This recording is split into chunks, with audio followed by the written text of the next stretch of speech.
রংপুরে এমপিও ভুক্তির সুপারিশ পেতে উপপরিচালককে ঘুষ দেওয়ার চেষ্টাকালে ব্যাগ ভর্তি টাকাসহ শিক্ষক মাইদুল ইসলাম খান আটক হয়েছেন। ঘটনাটি ঘটেছে মাধ্যমিক ও উচ্চশিক্ষা অধিদপ্তরের রংপুর আঞ্চলিক কার্যালয়ে।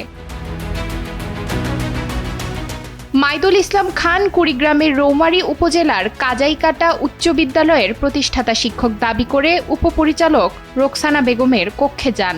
বিদ্যালয়ের একজন শিক্ষক ও ৩ জন কর্মচারীকে এমপিওভুক্ত করার সুপারিশ চেয়ে তিনি প্রায় ৮ লাখ টাকা ঘুষের প্রস্তাব দেন। সন্দেহ হলে অফিসের কর্মকর্তা কর্মচারীরা তার ব্যাগ তল্লাশি করে নগদ ৭ লাখ টাকা উদ্ধার করেন। ঘটনাটা হচ্ছে উনি আসছে আমার অফিসে, আসছে তো এই ভদ্রলোক ভোটের আগেও আসছিল 2 দিন আগে, আবার যখন আসছে তখন ওনাকে আমি বলতেছি, আচ্ছা আপনি তো সেদিন ভোটের আগে তো আসলেন, এসে বললেন আজকে কেন আসছেন? আমি একটু আসলাম, আপনার সাথে আমার কথা আছে। আমি বললাম যে কথা তো আপনার ভোটের 2 দিন আগে আপনার সাথে আমার হয়ে গেছে, আবার আজকে কিসের কথা বলার জন্য আসছে? তখন আমার এখানে 2-3 জন লোক বসা আছে, আমার টিচাররা বসা আছে। উনি তখন আমাকে একটা মোবাইলে একটা মেসেজ দেখাচ্ছে।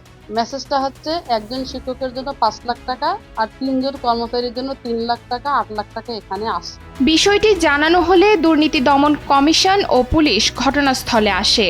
পরে তাকে গ্রেফতার করা হয় এবং টাকা ও মোবাইল জব্দ করা হয়। পুলিশ জানিয়েছে এ ধরনের মামলা দুদকের তফসিলভুক্ত। পরবর্তীতে দুদক বাদী হয়ে মামলা দায়ের করবে। জিডি মাধ্যমিক ও শিক্ষা অধিদপ্তর রংপুর থেকে আমাকে মোবাইল ফোনে জানান যে ওনার অফিসে একজন ব্যক্তি এমপিওভুক্ত করার জন্য টাকা নিয়ে আসছে, তো ওনাকে আটক করা হয়েছে।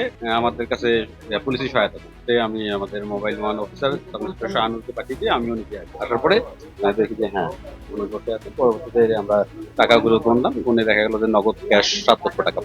এটা আমরা জিডি মূলে টাকাগুলো জব্দ করা হয়েছে এবং প্রাথমিকভাবে তাকে আমরা করে আমরা অ্যারেস্ট। তবে আটক মাইদুল ইসলাম দাবি করেন একজন শিক্ষকের নাম সংশোধনের জটিলতায় এমপিও আটকে ছিল। আমি একটা শিক্ষকের এমপিও ফাইল পার করার জন্য আসছিলাম। এমপিও হওয়ার যোগ্য, কিন্তু নাম ভুলের কারণে এটা বিল আসতেছে না, এই কারণে আসছে। এনে আনছিলাম 7 লাখ, কেউ আনতে পারে না। এটা আমি শিক্ষক নিয়ে গেছিলাম ওই সময়, তাদের বিল করাইতে না পারার কারণে আমি চাপে পড়ে আমি আমার নিজের জমি বন্ধু তুলে নিয়ে এসেছি। এখন আমি আইডিয়া করছিলাম ওইটাই, কিন্তু আমি জানি না তো যে খানা যে যদি হয় আমি এই আইডিয়া করে নিয়ে এসেছি। ওই শিক্ষকটার নাম হলো মাহবুবুল আলম ফারুকী। শিক্ষা অফিসে এমন ঘটনায় এলাকায় চাঞ্চল্যের সৃষ্টি হয়েছে। লালমনিরহাট থেকে তন্ময় আহমেদ নয়নের পাঠানো তথ্যচিত্রে ডেস্ক রিপোর্ট নুসরাত তালবিয়া।